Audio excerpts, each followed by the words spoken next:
Oh yeah, just remember, this isn't a hunting channel. This is a testing channel that leverages the feral hogs in Texas as test targets in real hunting situations. Okay, so you think this is a hunting channel. It isn't. It's a shoot them and kill them with arrows and see what happens at channel. It's just super fun. In my head. So, alright. Jump on my toothpick.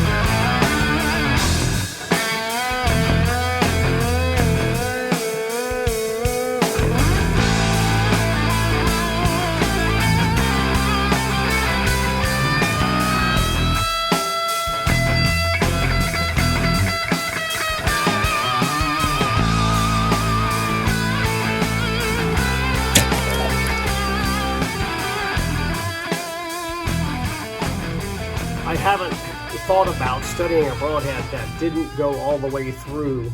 I've had them happen in the past, but I haven't gone, hey, that's a great idea. So this arrow, this is the arrow that killed that pig and has the 3-blade Ranch Fairy broadhead on it.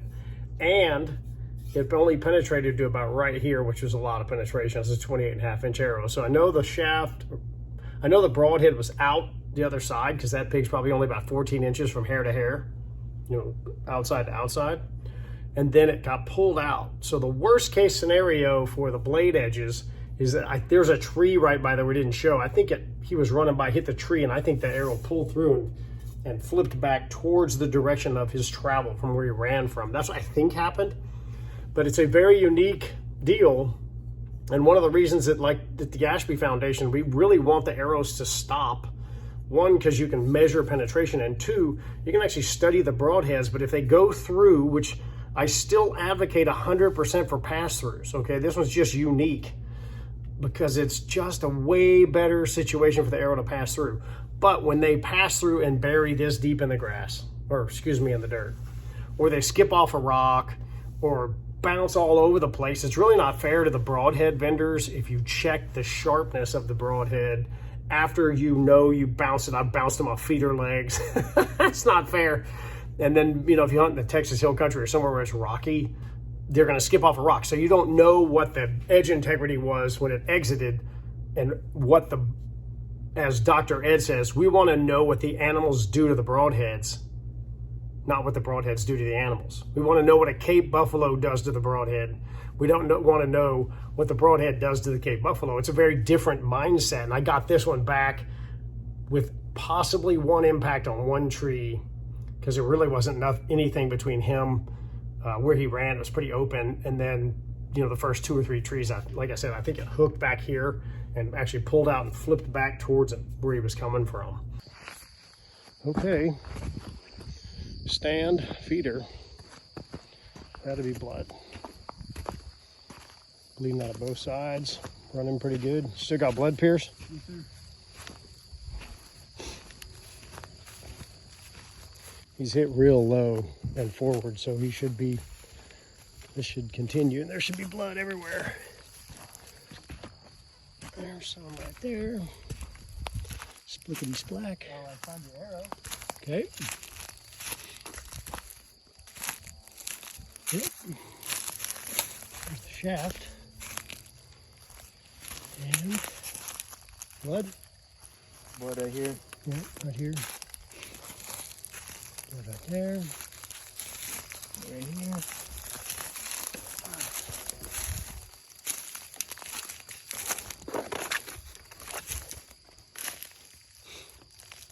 That blood right here, but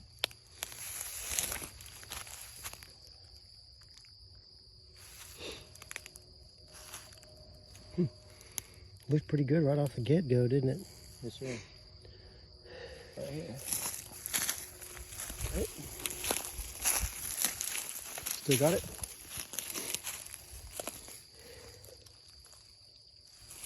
Right here. Blood right there. Oh, drops. Wow. You really started bleeding right off the bat, man. Right here. Yep.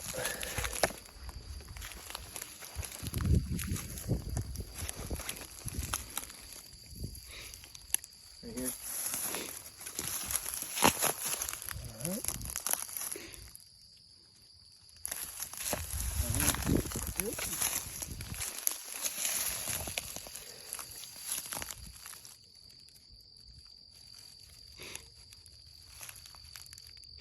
Mm-hmm. Oh yeah, man.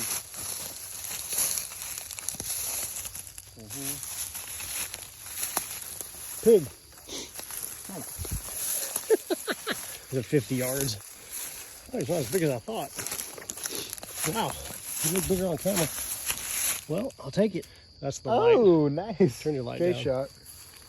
That's the, I can't see it. That's the light on the feeder right back there. It can't be. Oh, there it is. 40 yards. Wow. It's not that far. So that's good. When you hit them right there, it tends to kill them. All right, I stepped it off. That's the light you can see. 53 paces. Shoot them in the Vital V. That's what, that helps a lot. Morning, I came back to the scene of the crime.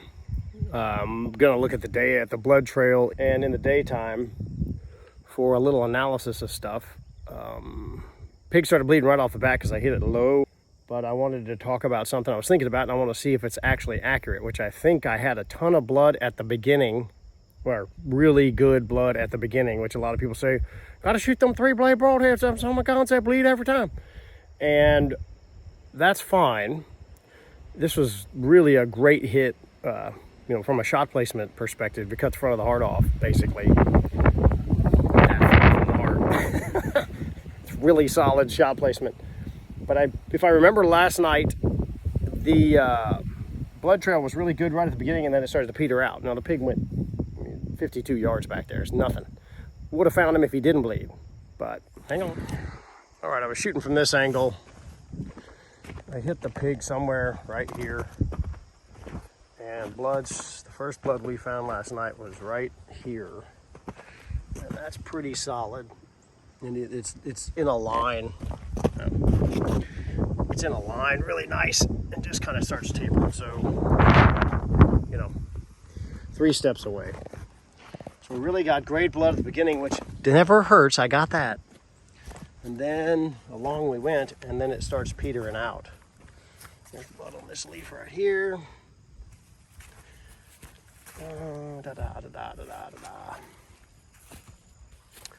Pierce found blood somewhere. Then we started getting in the bushes, and we have this kind of stuff, right? You can see them running right here. I don't know, you could have seen that last night.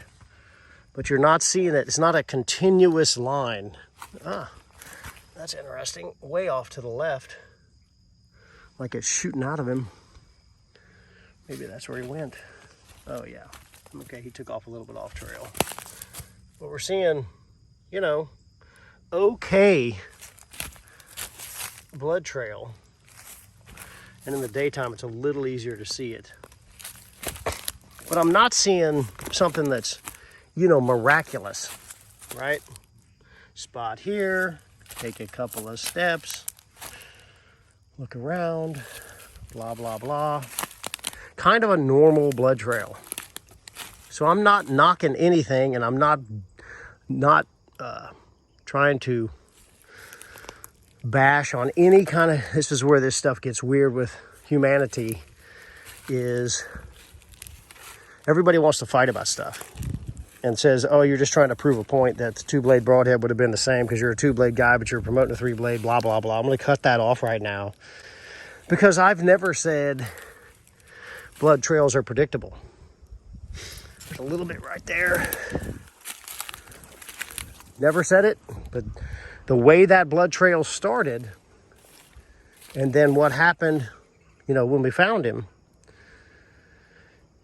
you'd have thought the way that thing started, this would just be a continuous, you know, run of blood. Still got a little bit.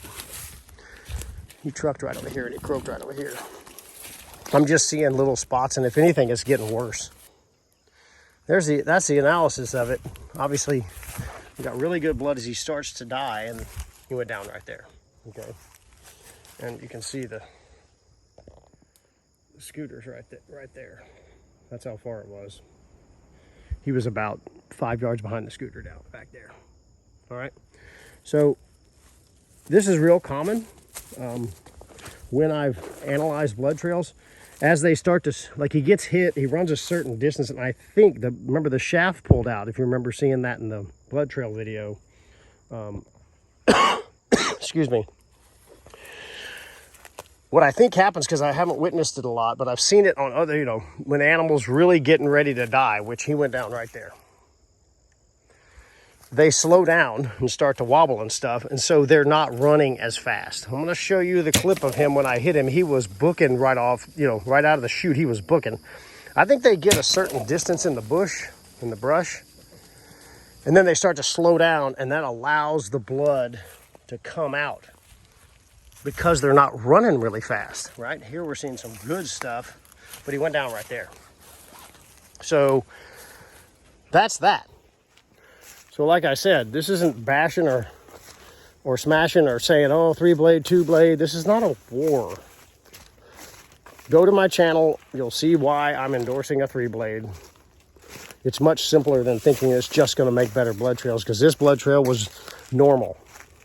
It's normal for me to see blood, some blood, thins out, gets better, gets worse, gets better, gets worse. It is never a continuous line of blood. Well, with rare exception, you know, 1 out of 20 blood that's phenomenal.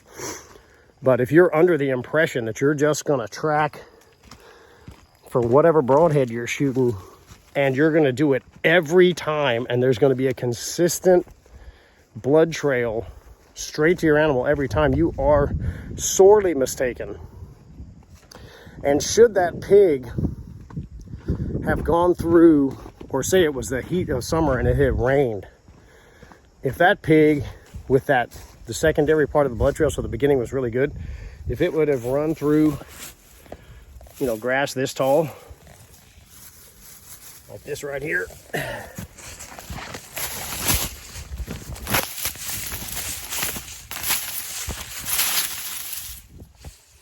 if it was summertime and the grass was over knee deep everywhere, your blood trail would have been terrible.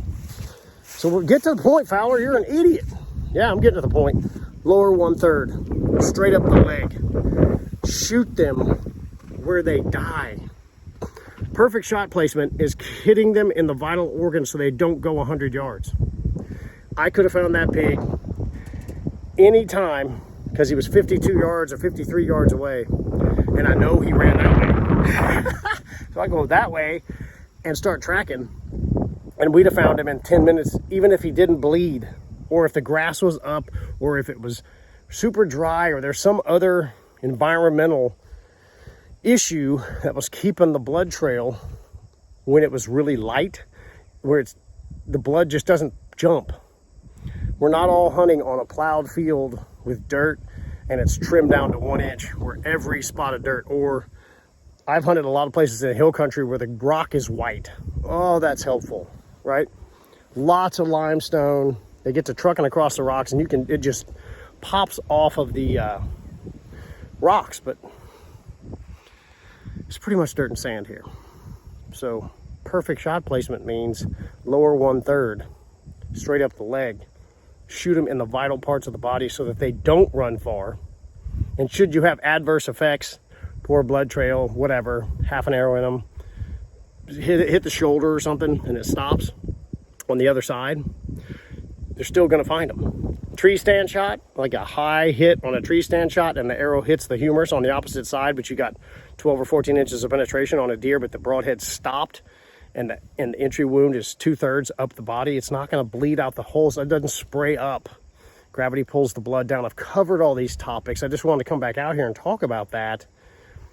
Lower 1/3, get the broadhead into the lower 1/3, straight up the leg, whatever angle you're shooting. So if it's quartering away, you just drive it in the back and try to stick it right here. It's still lower 1/3, straight up the leg. It just came in from back. All right. More random and sundry logic. If you don't think that's logical, unsubscribe. It's just easier. That way you don't have to hear me say stuff like this. That makes complete sense. Because I would hate to offend you by being completely logical, and then you're still offended. Of course, these days, all the snowflakes, woo!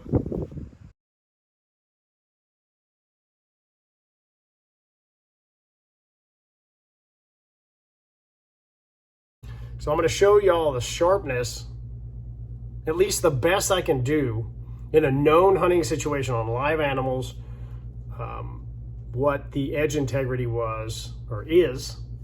It's valid, because I shot this broadhead yesterday at that pig. So it's completely valid and the best test I can do, and no one on the whole of planet of YouTube or anybody in the bow hunting industry is thinking about this stuff. I didn't think I was that smart, or maybe my competition isn't.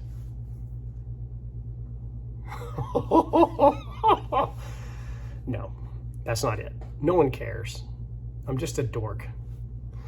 The dudes, the regular, average, everyday, normal guys, it's a great song, by the way, who are in the bow hunting world don't care about this stuff, and it takes a certain mind to want to study it. That's why Dr. Ashby's so misunderstood.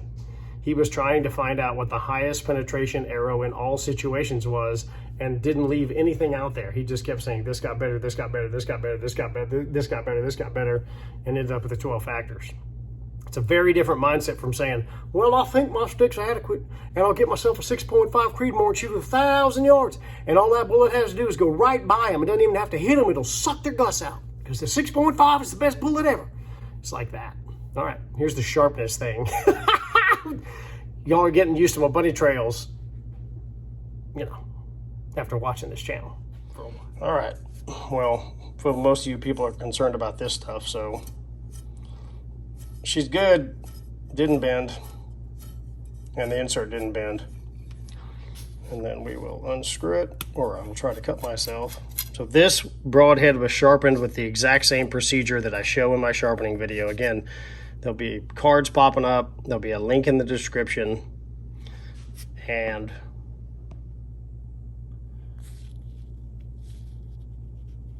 you can see it's unaltered. So there's dirt all over it, there's blood all over it. I just picked it up right off the ground. Piece of newspaper that I got, just the stuff that just shows up randomly on your front porch or in your driveway. And we are, so that's been through, I would say he was probably 14 inches wide, skin to, you know, hair to hair. It's been right through him, and it's still that sharp. After, I don't know what pulled it out. It could have worked its way out or hit a tree or whatever, but it's still super sharp. And that is what you should expect from a broadhead of this quality, and that's what you should expect from all of your broadheads. If you well, any broadhead, you sharpen them or not, they should do this. They should be, if they don't skip off a rock or hit the ground, right? Give me a break. But I know this one anchored in the pig, was sticking out the other side and came out the other side of the pig, and it should just cut like that. That's sharper than I think a lot of broadheads are in the market.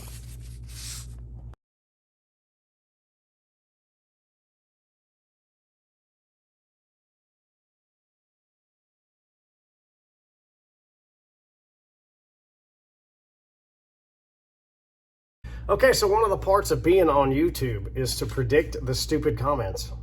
Or, they're not necessarily stupid, but most of the people who would make this comment are just gonna be like jabbing because everybody wants to fight about stuff, and it's really dumb. So this is my example of chest wall on an animal and the shoulder meat that is out in front of the chest wall. Just like your shoulder blade, which is freely independent of your chest. This is a physiologic fact, okay? This is why blood trails are unpredictable, and this is why when you shoot them like an adult forward where the vital organs are, sometimes the blood trail gets a little variable, although they go 50 yards. It's a great trade-off.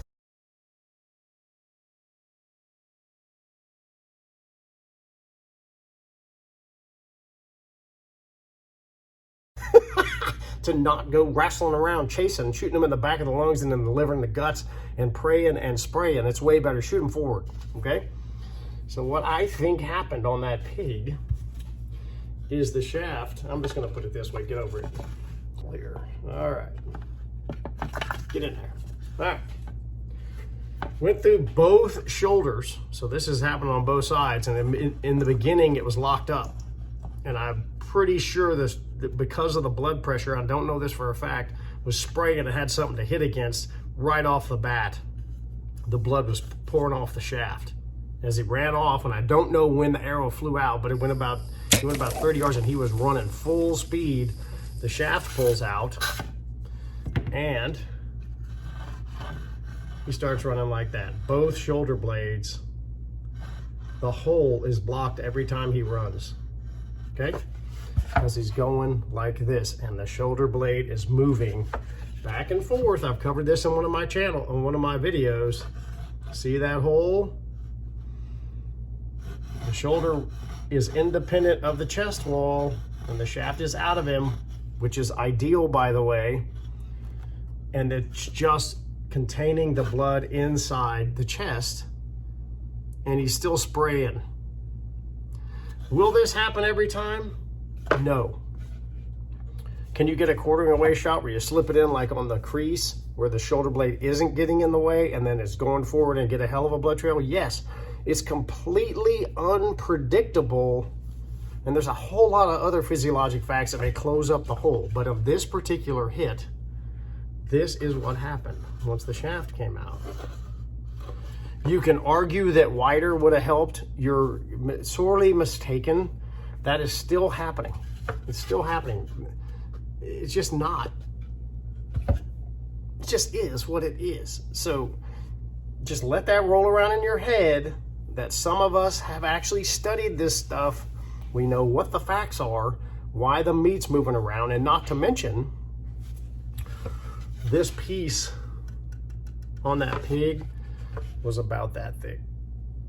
It was about 4 inches from hair to the inside, this distance right here on the penetration side, hair to the broadhead first touching anything, lungs, heart, or anything else, was 4 inches. You had to penetrate across. Well, this 4 inches is in the way of blood exiting the hole. This is just facts. So y'all can get on the message boards and smack around, and you're welcome to make a stupid comment and say that I don't know what I'm talking about, but you need to study basic physiology. Every animal on earth has the ability to run or do this where the holes never line up. And you think you can overcome this with a giant broadhead. You can't. You can't. It will never be predictable. Ever, never, never. Vital V, vital organs, shoot them forward, doesn't break, doesn't bend, broadhead sharp, and you will not have any troubles finding them. And hopefully we get a blood trail that's great and we just walk up there. It's way easier.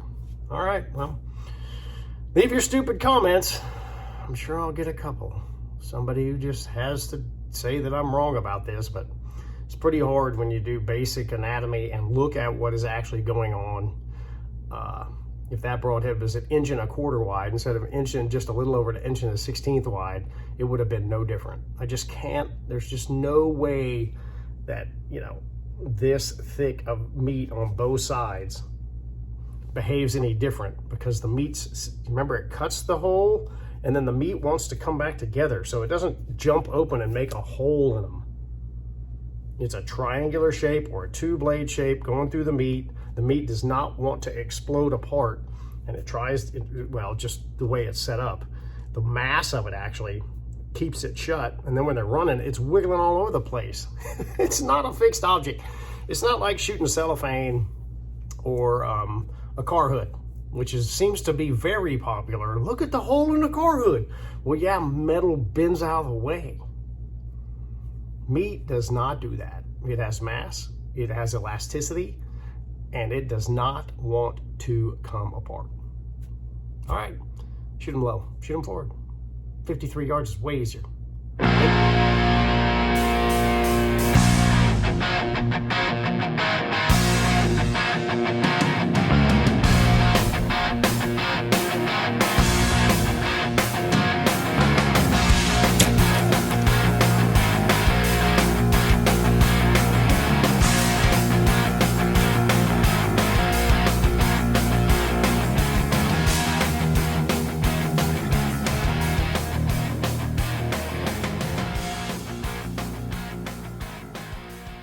And I'll get myself a 6.5 Creedmoor and shoot 1,000 yards. And all that bullet has to do is go right by him. It doesn't even have to hit him. It'll suck the dust out. Because the 6.5 is the best bullet ever. It's like